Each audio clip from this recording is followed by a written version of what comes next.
আকাশবাণী শিলচর আঞ্চলিক সংবাদ পড়ছি পঞ্চতপা চৌধুরী। আজকের বিশেষ খবর হল নতুন দিল্লির ভারত মণ্ডপমে আগামীকাল পরীক্ষা পে চর্চার অষ্টম সংস্করণ। বরাক উপত্যকার ৩ জেলার বিভিন্ন সরকারি ও বেসরকারি বিদ্যালয়ে এই অনুষ্ঠানের সরাসরি সম্প্রচারের ব্যবস্থা। অ্যাডভান্টেজ আসাম সম্মেলন ব্যবসার জন্য নবপ্রজন্মের দক্ষতা বিকাশ করবে বলে মুখ্যমন্ত্রী ড হিমন্ত বিশ্ব শর্মার আশা প্রকাশ। মণিপুরের মুখ্যমন্ত্রী এন বীরেন সিংয়ের আজ মুখ্যমন্ত্রীর পদ থেকে পদত্যাগ এবং জাতীয় ক্রীড়া সমারোহে পদক জয় করা আসামের বক্সিং দলটিকে আসাম বক্সিং সংস্থার বর্ঝার বিমানবন্দরে স্বাগত। এবারে বিস্তারিত খবর। পরীক্ষা পে চর্চার অষ্টম পর্ব আগামীকাল নতুন দিল্লির ভারত মণ্ডপমে অনুষ্ঠিত হবে।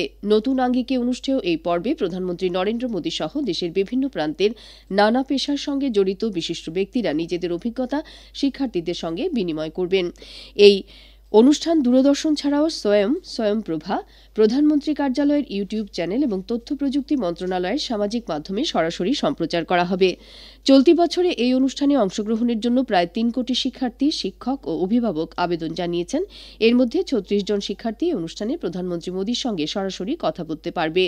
এই অনুষ্ঠানে পরীক্ষার সময় পরীক্ষার্থীদের সম্মুখীন হওয়া মানসিক চাপ দূর করার উপায় সম্পর্কে আলোকপাত করা হবে।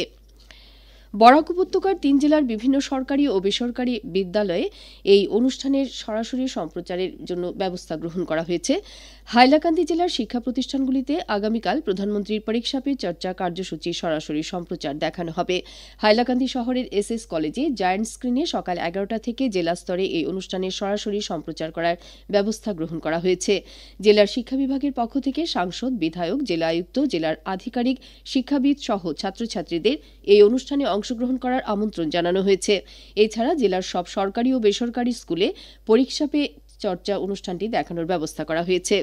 অনুরূপভাবে কাছাড় এবং শ্রীভূমি জেলার সরকারি ও বেসরকারি স্কুলগুলোতেও আগামীকাল প্রধানমন্ত্রীর পরীক্ষা পে চর্চা অনুষ্ঠানটি সরাসরি দেখানোর জন্য ব্যবস্থা গ্রহণ করা হয়েছে। অ্যাডভান্টেজ আসামের দ্বিতীয় সংস্করণ নতুন প্রজন্মের বিনিয়োগকারীদের বিনিয়োগের জন্য উপযুক্ত স্থান প্রদান করা সহ রাজ্যের নবপ্রজন্মকে সময়োপযোগী ব্যবসার জন্য দক্ষ করে তুলবে বলে মুখ্যমন্ত্রী ড হিমন্ত বিশ্ব শর্মা আশা প্রকাশ করেছেন।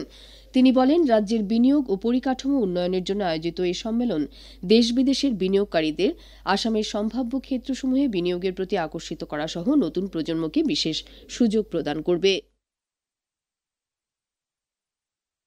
রাজ্য সরকারের ক্যাবিনেট মন্ত্রী পীযূষ হাজারিকা নতুন দিল্লিতে কেন্দ্রীয় সামাজিক ন্যায় ও সবলীকরণ মন্ত্রী ড বীরেন্দ্র কুমারের সঙ্গে সাক্ষাৎ করে আসামে একটি দিব্যাঙ্গ বিশ্ববিদ্যালয় স্থাপন করার জন্য প্রস্তাব দিয়েছেন। দিব্যাঙ্গদের সামর্থ্য শক্তিকে দেশ ও সমাজের নির্মাণ কাজে নিয়োজিত করার জন্য এবং তাদের শিক্ষা দক্ষতা বিকাশ ও কর্মসংস্থাপনের ক্ষেত্রে দিব্যাঙ্গ বিশ্ববিদ্যালয় উল্লেখযোগ্য ভূমিকা পালন করবে বলে মন্ত্রী শ্রী হাজারিকা উল্লেখ করেন।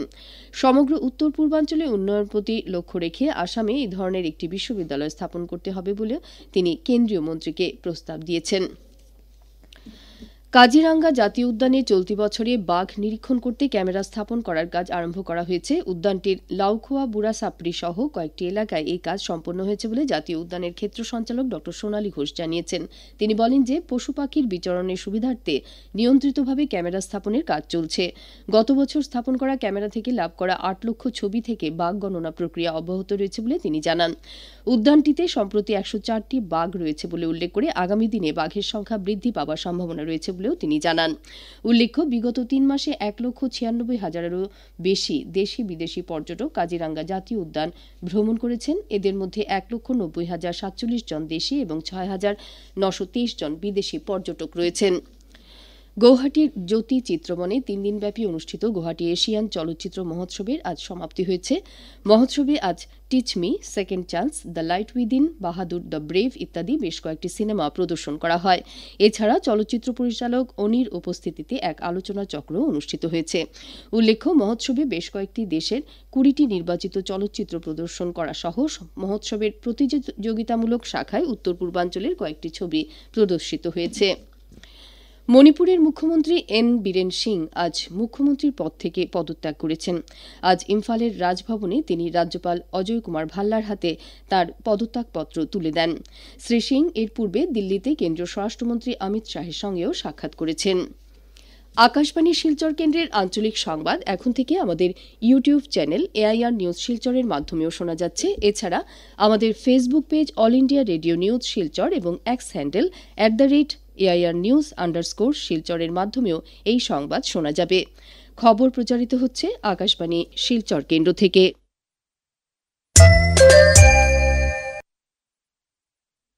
উত্তরাখণ্ডে চলতি ৩৮তম জাতীয় ক্রীড়া সমারোহে পদক জয় করা আসামের বক্সিং দলটি আজ গুয়াহাটিতে পৌঁছানোর পর বর্ধারের লোকপ্রিয় গোপীনাথ বরদলৈ আন্তর্জাতিক বিমানবন্দরে খেলোয়াড়দের স্বাগত জানানো হয়।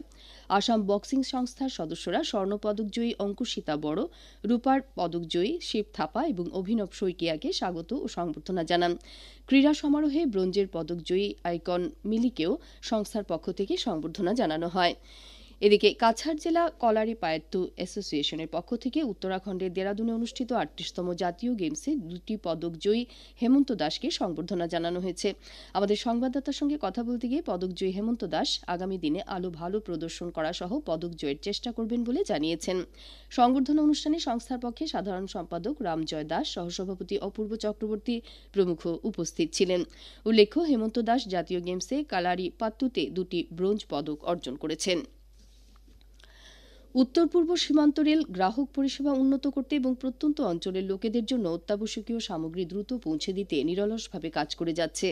সীমান্ত রেল চলতি বছরের জানুয়ারি মাসে ইতিমধ্যে 0.942 মিলিয়ন টন পণ্য সামগ্রী লোডিং করেছে, যা গত বছরের একই সময়ের তুলনায় উল্লেখযোগ্যভাবে বৃদ্ধি হয়েছে। পণ্য লোডিংয়ের ক্ষেত্রে ধারাবাহিক এই বিকাশ উত্তর পূর্বাঞ্চলের অর্থনৈতিক উন্নয়নের প্রতিফলন ঘটিয়েছে বলে সীমান্ত রেল সূত্রে জানানো হয়েছে। শিলচর কেশব স্মারক সমিতির ব্যবস্থাপনায় আজ শিলচর গুরুচরণ কলেজ প্রেক্ষাগৃহে প্রীতম ভট্টাচার্য স্মারক বক্তৃতা শৃঙ্খলার ৮ম বক্তৃতা প্রদান অনুষ্ঠানের আয়োজন করা হয়। এই অনুষ্ঠানে ২০২৩-২৪ শিক্ষাবর্ষের নির্ধারিত ৬টি বিভাগে কৃতী ছাত্রছাত্রীদের পুরস্কার প্রদান করা হয় এবং তাদের ভবিষ্যৎ পরিকল্পনার ক্ষেত্রে উৎসাহ প্রদান করা হয়। অনুষ্ঠানে বর্তমান বিশ্ব পরিস্থিতিতে রাষ্ট্রবিরোধী বিমর্ষ ও তার মায়াজাল শীর্ষকে স্মারক বক্তৃতা প্রদান করেন কলকাতা থেকে আগত বিশিষ্ট বক্তা সপ্তর্ষি বসু। কেশব স্মারক সমিতির সভাপতি মৃদুল কুমার ধরের পৌরোহিত্যে অনুষ্ঠানে বিশিষ্ট শিক্ষাবিদ তথা আসাম বিশ্ববিদ্যালয়ের সংস্কৃত বিভাগের প্রাক্তন অধ্যাপক শঙ্কর ভট্টাচার্য ও রাষ্ট্রীয় স্বয়ংসেবক সংঘের দক্ষিণ আসাম প্রান্তের প্রান্ত সংঘচালক জ্যোৎস্নাময় চক্রবর্তী সহ বিশিষ্ট ব্যক্তিরা উপস্থিত ছিলেন। শিলচর সৎসঙ্গ বিহারে দুদিনব্যাপী কার্যসূচির মাধ্যমে ঠাকুর অনুকূল চন্দ্রের ১৩৭তম জন্ম মহোৎসব এবং ৪৭তম শ্রী বিগ্রহ প্রতিষ্ঠাবার্ষিকী উৎসব আজ সমাপ্ত হয়েছে। আজ ব্রাহ্ম মুহূর্তে নহবত উষা কীর্তনের পর সমবেত প্রার্থনা, নামজপ, ধর্মগ্রন্থ পাঠ এবং বর্ণাঢ্য শোভাযাত্রা অনুষ্ঠিত হয়েছে। এদিকে সৎসঙ্গের বর্তমান আচার্যদেব অর্কজ্যোতি চক্রবর্তী শিলচরে অবস্থান করছেন। পাঞ্জাব ন্যাশনাল ব্যাংক পরিচালিত প্রশিক্ষণ কেন্দ্র PNB RCT কাছাড়ের উদ্যোগে এবং বেসরকারি স্বেচ্ছাসেবী সংগঠন Nongin, United North East Charitable Trust, Maiti entrepreneurs এবং বিশ্ব মৈতী কাউন্সিলের সহযোগিতায় গতকাল ফুলের তলের তাইকোয়ান্ডো অ্যাসোসিয়েশনের কক্ষে প্রশিক্ষণ কর্মশালা অনুষ্ঠিত হয়েছে। কর্মশালায় প্রধানমন্ত্রী সুরক্ষা যোজনা, প্রধানমন্ত্রী মুদ্রা যোজনা, প্রধানমন্ত্রী জীবন জ্যোতি বীমা যোজনা নিয়ে আলোচনা করা হয়েছে। লায়ন্স ক্লাব অব শিলচর ভিশনের উদ্যোগে এবং ধলছড়ার আনন্দ মার্গ প্রচারক সংঘের সহযোগিতায় আগামীকাল ধলছড়া অফিস টেলা খেলার মাঠে বিনামূল্যে চক্ষু পরীক্ষা শিবির অনুষ্ঠিত হবে। শিবিরটি শুরু হবে সকাল 10টায়। শেষ করার আগে বিশেষ খবর আবার পড়ছি। নতুন দিল্লির ভারত মণ্ডপমে আগামীকাল পরীক্ষা পে চর্চার ৮ম সংস্করণ। বরাক উপত্যকার ৩ জেলার বিভিন্ন সরকারি ও বেসরকারি বিদ্যালয়ে এই অনুষ্ঠানের সরাসরি সম্প্রচারের ব্যবস্থা। অ্যাডভান্টেজ আসাম সম্মেলন ব্যবসার জন্য নবপ্রজন্মের দক্ষতা বিকাশ করবে বলে মুখ্যমন্ত্রী ড হিমন্ত বিশ্ব শর্মার আশা প্রকাশ। মণিপুরের মুখ্যমন্ত্রী এন বীরেন সিংয়ের আজ মুখ্যমন্ত্রীর পদ থেকে পদত্যাগ এবং জাতীয় ক্রীড়া সমারোহে পদক জয় করা আসামের বক্সিং দলটিকে আসাম বক্সিং সংস্থার বর্ঝার বিমানবন্দরে স্বাগত। আঞ্চলিক সংবাদ শেষ হল। পরবর্তী সংবাদ আগামীকাল সকাল 7:35 মিনিটে।